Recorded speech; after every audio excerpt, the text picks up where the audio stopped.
देखिए, आज हम फिर बने हुए हैं कक्षा नवम के विद्यार्थियों के साथ नेक्स्ट वीडियो में। आज हम अपना टॉपिक लेकर आए हैं रिजिडिटी, मतलब दृढ़ता। क्वेश्चन आपको पूछ रहा है कि निम्नलिखित पर टिप्पणी लिखिए। कुछ पॉइंट दिए हुए होंगे जैसे दृढ़ता, संपीड्यता, तरलता। ठीक है, तो इनको हमने डिफाइन करना है। क्या कहेंगे दृढ़ता में? दृढ़ता को अंग्रेजी में हम रिजिडिटी बोलते हैं, RIGIDITY, रिजिडिटी। क्या कहेंगे? ठोस पदार्थ का दृढ़ रूप है। ठोस क्या है? पदार्थ का दृढ़ रूप है। ठोस के दृढ़ता के गुण के कारण ही उसे बलपूर्वक तोड़ने पर भी उसकी आकृति नहीं बदलती है। भाई, बलपूर्वक अगर हम उसे तोड़ भी दें तो उसकी आकृति क्या नहीं होने की? बदलने की नहीं। द्रव तथा गैस पदार्थ का दृढ़ रूप नहीं है। द्रव की और यदि हम गैस की बात करें तो हम कहेंगे कि ये दृढ़ रूप नहीं होते। किसके? पदार्थ के। पदार्थ के दृढ़ रूप ये नहीं होते हैं। इसके बाद आता है कंप्रेसिबिलिटी, COMPRESSIBILITY, कंप्रेसिबिलिटी, जिसको हम कहते हैं संपीड्यता। क्या कहते हैं? संपीड्यता। संपीड्यता क्या होता है? भाई देखो, हमने पहले भी आप लोगों को बताया था कि ये हमारा कोई पात्र है। इस पात्र में ये मॉलिक्यूल हैं और इन मॉलिक्यूल को दाब डालकर, ये गैस के मॉलिक्यूल हैं, इनको हम दाब डालकर पास पास ले आते हैं और पास पास लाके द्रव में परिवर्तित कर लेते हैं। तो इसको ही हम कहते हैं गुण को संपीड्यता। क्या कहेंगे? दाब बढ़ाकर आयतन कम करने को। दाब बढ़ाएंगे तो आयतन में तो कमी हो जाएगी निश्चित रूप से। देखिए इस चित्र में, अगर हमने यहाँ से दाब बढ़ाया तो पिस्टन जो ये यहाँ पर है, ये बर्तन पर लगा हुआ है, ये दाब बढ़ाएंगे तो ये नीचे की ओर खिसकेगा और आयतन में क्या आ जाएगी? कमी आ जाएगी। तो दाब बढ़ाकर आयतन में क्या कर दी जाती है? कमी कर दी जाती है। चित्र के माध्यम से समझेंगे। पहले ये यहाँ पर बर्तन है कोई भी, इसमें गैस के मॉलिक्यूल है, थोड़ा दूर दूर है, आयतन ज़्यादा है। दाब को बढ़ा दिया, यहाँ पर क्या किया? P मतलब दाब, बढ़ाया, क्या? दाब को बढ़ाया, आयतन में कमी हो गई। यहाँ लिखेंगे V होता है आयतन, वॉल्यूम बोलते हैं। आयतन में कमी हो गई, आयतन में कमी हो गई तो हमने कहा कि ये गुण जो है इसका यही है संपीड्यता। यह पदार्थ के कणों के बीच अंतराणु रिक्त स्थान पर निर्भर करती है। पदार्थ के अणुओं के बीच में रिक्त स्थान कैसा है उसके ऊपर ये निर्भर करती है। ठोस तथा द्रव को संपीड़ित नहीं किया जा सकता है। ठोस को और द्रव को हम क्या नहीं कर सकते? संपीड़ित नहीं कर सकते। जबकि गैसों को संपीड़ित किया जा सकता है। गैस को हम संपीड़ित कर सकते हैं। इसके बाद आते हैं आगे फ्लूइडिटी। फ्लूइडिटी में क्या है? तरलता। तरलता द्रवों तथा गैसों के बहने के गुण को तरलता कहते हैं। भाई, बहना, किसी भी पदार्थ का बह जाना तरलता का गुण प्रदर्शित करता है।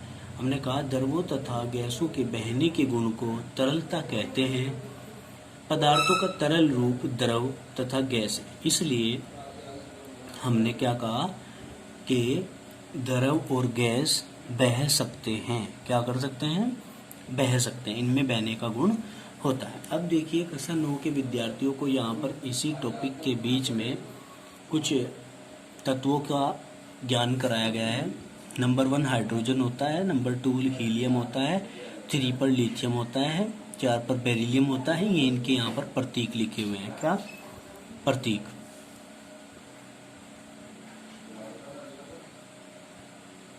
जिसको हम सिंबल बोलते हैं।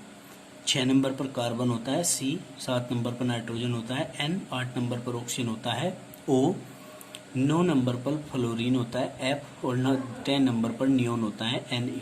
ठीक है, तो ये आपको याद करना है। तुमने कहा ये कोड याद कर लेना है हीली। इन तीनों को एक साथ याद करेंगे, है हीली पूरा बोला जाएगा। फिर इन तीनों को बेबोक अकेले को बोला जाएगा, बेबोक, टोटल हो गया बेबोक। फिर इसको नो और इसको फनी। तो हम एक शब्द याद कर लेंगे, है हीली बे बोकनो पनी।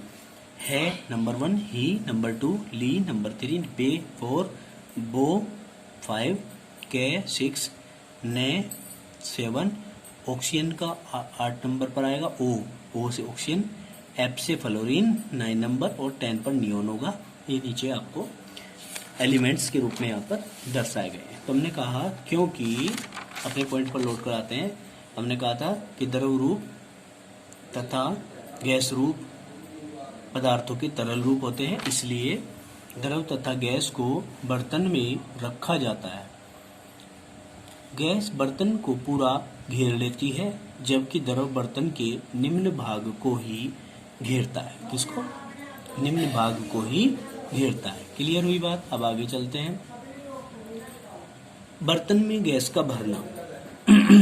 बर्तन में गैस का कैसे भरा जाएगा? हम क्या कहेंगे? उच्च गतिज ऊर्जा तथा नगण्य आकर्षण बल के कारण। क्या? उच्च गतिज ऊर्जा तथा नगण्य आकर्षण बल के कारण गैस के कण निरंतर गति करते रहते हैं। जब किसी सिलेंडर में गैस को भरा जाता है तो यह बर्तन के चारों ओर फैलकर उसे पूर्ण भर देती है। ठोस तथा द्रव ऐसा नहीं करते। गैस बर्तन की दीवार पर चारों तरफ फैल जाते हैं। तो हमने कहा निरंतर गति करते रहते हैं। जब किसी सिलेंडर में गैस को भरा जाता है तो यह बर्तन के चारों ओर फैलकर उसे भर देती है। ठोस तथा द्रव ऐसा नहीं करते। क्लियर हुई बात? अब बात करते हैं किसकी? Unit of temperature. टेम्परेचर की यूनिट की बात करते हैं। क्या कहा? यूनिट ऑफ टेम्परेचर मतलब तापमान की इकाई। क्या कहेंगे? तापमान को विभिन्न इकाइयों में मापा जाता है। हम दैनिक जीवन में तापमान को डिग्री सेल्सियस में मापते हैं, जिसको हम डिग्री सेल्सियस द्वारा लिखते हैं। तापमान की एसआई इकाई केल्विन है। केल्विन में मापते हैं। अगर एसआई होता है इंटरनेशनल सिस्टम, इसको एसआई को क्या बोलते हैं? International system. ये केल्विन है, जिसे के द्वारा प्रतीक द्वारा लिखते हैं। केल्विन पैमाने के साथ डिग्री या चिन्ह डिग्री नहीं लिखते। जो केल्विन पैमाना होता है उसमें हम डिग्री का इस्तेमाल नहीं करते, सेल्सियस में हम डिग्री का इस्तेमाल करते हैं। क्लियर हुई बात? केल्विन में तो डिग्री नहीं लगाएंगे, लेकिन सेल्सियस में डिग्री आवश्यक रूप से लगाएंगे। फिर हमने कहा सेल्सियस पैमाने पर एक वायुमंडलीय दाब पर जल का हिमांक बिंदु 100 डिग्री सेंटीग्रेड है। अगर सेल्सियस पैमाने की बात करें तो 1 एटमॉस्फेयर प्रेशर पर जो वाटर का फ्रीजिंग पॉइंट होता है वो कितना? 100 डिग्री सेंटीग्रेड नहीं। जल का क्वथनांक की बात करेंगे। सेल्सियस पैमाने पर वायुमंडल दाब पर जल का हिमांक जो है वो 0 डिग्री सेंटीग्रेड होता है। हिमांक बिंदु 0 डिग्री सेंटीग्रेड होता है और क्वथनांक बिंदु जो होता है, आप ध्यान रखेंगे, हिमांक बिंदु 0 डिग्री सेंटीग्रेड तथा क्वथनांक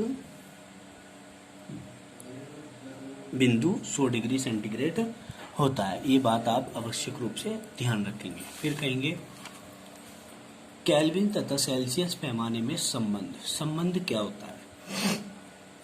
चूंकि सेल्सियस पैमाने पर बर्फ का गलनांक बिंदु 0 डिग्री सेंटीग्रेड तथा केल्विन पैमाने पर 273.16 केल्विन है। अतः क्या बताया गया कि 0 डिग्री सेंटीग्रेड बराबर 273.16 केल्विन के। तो 273.16 केल्विन जो होता है वो 0 डिग्री सेंटीग्रेड के बराबर होता है। ये हमने कह दिया। अगर हम दशमलव को छोड़ दें तो 0 डिग्री सेंटीग्रेड बराबर 273 केल्विन के, यही मानकर हम चलते हैं। क्लियर हुई बात? अब आगे चलते हैं। अतः केल्विन पैमाने का तापमान बराबर सेल्सियस पैमाने का तापमान प्लस 273। अगर केल्विन पैमाने का तापमान निकाल लेंगे तो क्या करेंगे? सेल्सियस का जो हमारा टेम्परेचर आया उसमें 273 जोड़ देंगे। ये हमारा संबंध आता है। क्या आता है? संबंध आता है।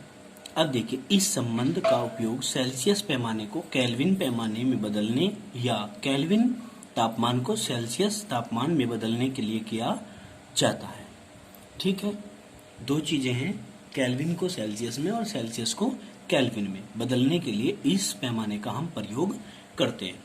देखिए, ये आपने यहाँ कहा है, इसको हम शॉर्ट फॉर्म में ऐसे भी लिख लेते हैं कि केल्विन बराबर डिग्री सेल्सियस प्लस 273, ये आ जाता है। ठीक है, समझ में आ गई होगी बात। और यदि डिग्री सेल्सियस का हम निकालने लग जाएं तो केल्विन माइनस 273 कर देंगे, चेंज हो जाएगा। अब देखो एग्जाम्पल क्या है। फर्स्ट एग्जाम्पल में हम समझ रहे हैं कि केल्विन पैमाने पर तापमान 270 केल्विन है, सेल्सियस पैमाने पर तापमान क्या होगा, ये कहा। केल्विन पैमाने पर तो 270 है, सेल्सियस पैमाने पर निकालना है तो हम क्या कहेंगे, केल्विन पैमाने पर तापमान बराबर सेल्सियस पैमाने पर तापमान प्लस 273। अब सेल्सियस पैमाने पर निकालना है हमें तो क्या करेंगे, फॉर्मूला लिखेंगे, केल्विन पैमाने बराबर सेल्सियस पैमाना प्लस 273। अब चूंकि हमें डिग्री सेल्सियस पर निकालना है, डिग्री सेल्सियस बराबर केल्विन माइनस 273। केल्विन का मान दिया है कितना, 270 माइनस 273 माइनस के 3 डिग्री सेल्सियस आ जाएगा, कितना, माइनस के 3 डिग्री सेल्सियस। तो समझ में आया होगा इस तरह कैसे चेंज करेंगे। ठीक है ना। अब इसी प्रकार नेक्स्ट एग्जाम्पल आपका आता है 22 नंबर पेज पर। कौन सा, अभी मैं तुम्हें जनरल चीज़ें बता रहा हूँ इसलिए आप लोगों को सीखने में आसानी रहेगी। कि मेथिल एल्कोहल का क्वथनांक 67 डिग्री सेल्सियस है। कितना, मेथिल एल्कोहल का मैं फॉर्मूला भी लिख दूं, CH3OH।